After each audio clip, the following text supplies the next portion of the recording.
Šiandien mūsų herojus – palangiškis žurnalistas Alvydas Zepkus. Ne apie darbą kalbamės, apie sveikatą. Alvydas prieš 14 metų sužinojo sergantis hepatitu B ir C. Visa laimė, kad turi žmoną gydytoją, sako paprašytas prisiminti ligos pradžią. Būtent sutuoktinė pastebėjusi vyro tinstančias kojas ir paraginusi atlikti kraujo tyrimus.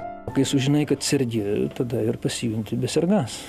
Nes iš esmės ilgai galvojau, kur aš galėjau užsikrėsti, nes iki tol nekarto nebuvau gulėjęs ligoninėje, nekarto nebuvau operuotas, jokių ten intervencijų mano kūnas nebuvo patyręs, tai, sakykime, ir buvo labai keista. Galbūt, tarkim, per sovietmečio dantistus, per jų ten aparatus tai galėjo įvykti, bet tai sunku dabar netgi nustatyti. Tai vat, aš to pačiu noriu pasakyti, kad ta liga yra gana klastinga, jį gali žmonės pasiekti ir visiškai jiem nenutuokiant ir gyvenant padorų gyvenimą ir panašiai. Alvydo atvejis tikrai ne vienintelis. Klastingasis. Tylus, kepenį žudantis virusas organizme gali tūnoti be jokių simptomų 10, 15 ar 20 metų. Žmogus įsivaizduoja, kad hepatitas, tai yra gelta, turi pagelsti. Bet C hepatitas tuo ir pavojingas, kad žmogus paprastai nepagelsta. Didžioji dalis žmonių nepagelsta, bet liga progresuoja. Ir iš tiesų per 20-25 metus daliai pacientų išsivysto kepenų cirozė, galimas ir kepenų vėžys. Ir gydymas tada jau iš tikrųjų mažai ką begali pagelbėti, tenka atlikti ir kepenų transplantacijas. Tačiau ir kepenų transplantacija nuo šitos ligos neišgydo. Ir po transplantacijos mes stebime atsinaujinusi uždegimą naujose kepenyse. Ir iš tiesų gydymas yra sudėtingesnis po transplantacijos, todėl verta pasitikrinti profilaktiškai, kad galėtumėm laiku pradėti gydymą. Hepatitas C – dažniausia hepatito forma Lietuvoje.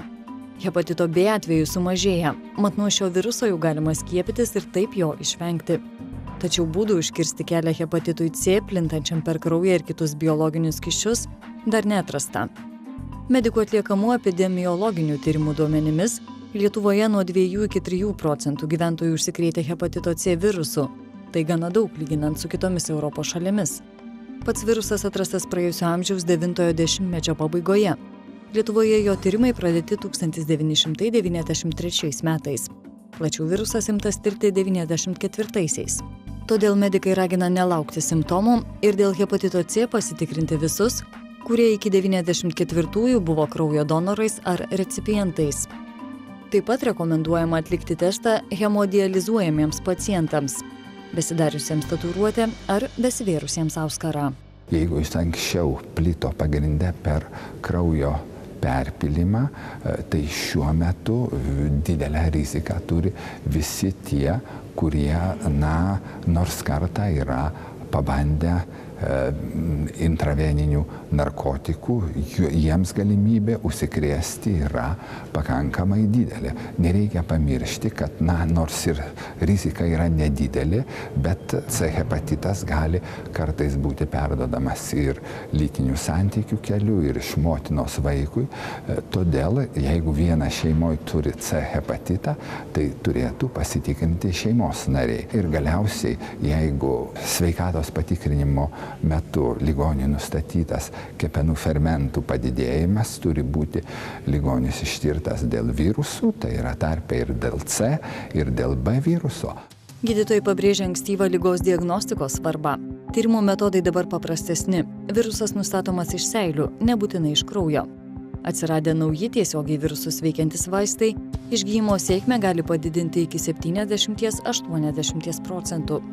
Tačiau rezultatai tuo geresni, kuo anksčiau pradedamas gydymas. Iš tiesų esam susidūrę su pacientais, kurie jau išsivysčius cirozės komplikacijom galvojo dar, kad jie dėl mažo judėjimo priaugo svorio, o jau buvo atsiradęs skystis pilve, buvo sutinusios kojos. Ir jie kreipėsi tiesiog pasitikrinti, galvodami, kad kažkas negerai pasidarė, bet dar nelabai suprasdami, o tai jau liga buvo išeičių stadijoje, kaip mes vadinam, kada iš tikrųjų gydymas vaistais nebelabai pagelbsti. Jeigu jau liga yra užtrukusi keliasdešimt metų, 20-30, susiformavusi kepenų cirozė, tokiam ligoniui sunku būna padėti. Tokiems ligoniams lieka kepenų transplantacija, o po kepenų transplantacijos virusas atsinaujina ir tuomet po transplantacijos mes gydom tos žmonės. Rezultatai kai kuriems irgi būna teigiami, išnaikinam virusą, bet tokiu atveju žymiai daugiau vaistų žmogui reikia naudoti. Alvydui kepenų transplantacijos prireikė. Vyras suskaičiuoja, gegužės 26 dieną nuo jos bus praėję 14 metų. Iš pradžių buvo netgi rašoma, kad tai gyvenimą prailgina 10 metų. Tai man tai savotiškai buvo kaip, ką reikia tikėti, jeigu rašo. Pirmieji metai tokie keisti buvo, kaip ir žinojau, užsibrėžęs, kad man liko 10 metų, tai taip gyvenau gana įdomiai ir visai tokie tikslai jau buvo gyvenimo.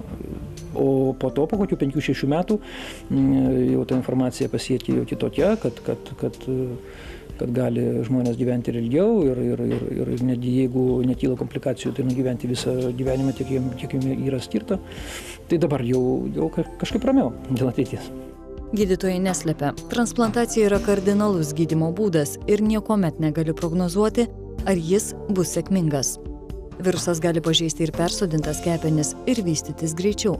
Todėl po transplantacijos būtina pacientą nuolat stebėti. Čia aparatas, kuris tyria kepenis, kepenų fibrozė. Progresuojant kepenų lygai, kepenyse vystosi jungiamasis audinys, liaudiškai pasakius randai. Ir kuo daugiau tų randų, tuo grubesnės darosi kietesnis kepenų audinys. Aparatas yra pagrįstas tuo, kad ultragarso bangos sklidimas yra matuojamas.